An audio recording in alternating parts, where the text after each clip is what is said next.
Kanina po may ilan na po kayong nabanggit kung yung mga danger kapag bumibili ng mga illegal na paputok. Bukod po dun sa mga nabanggit nyo kanina, ano pa po ba yung iba pang tawag dito, danger o panganib sa pagbili po ng illegal na paputok? At dapat ho ba, saan po ba dapat bumili ng, kumbaga para matiyak natin na legit yung paputok? Gaya ng fountain na sumabog, sabi ni Doc kanina, na pailaw lang pero Yun. sumabog. Kasi 'di ba wala namang nagko-quality control actually niyan kasi hindi mo alam kung overloaded yung paputok na binili mo. Kagaya siguro ng fountain na binili ko, dapat siguro 5 grams lang laman, nalagay nila 10 grams. So wala naman nag-ano.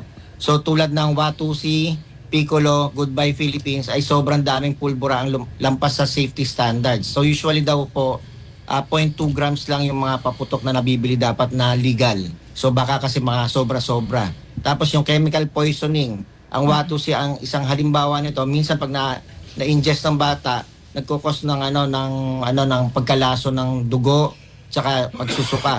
So yun po yung mga nakikita natin. So kailangan po siyang madala agad sa ospital para mabigyan ng antidote or kung ano po yung observation na kailangan niya or management sa ospital na po natin mabibigay po yon. Tapos yung mga yung fuses unstable, minsan mabilis, minsan mabagal. Kala mo pagkasindi mo matagal pa pero mabilis pa lang lalo na pag nakainom yung mga nagpapaputok. So may tinatawag na premature detonation na kasi hindi mo pala sumabog na kagad. Usually kasi it takes 2 seconds bago sumabog yung paputok pero minsan mabilis.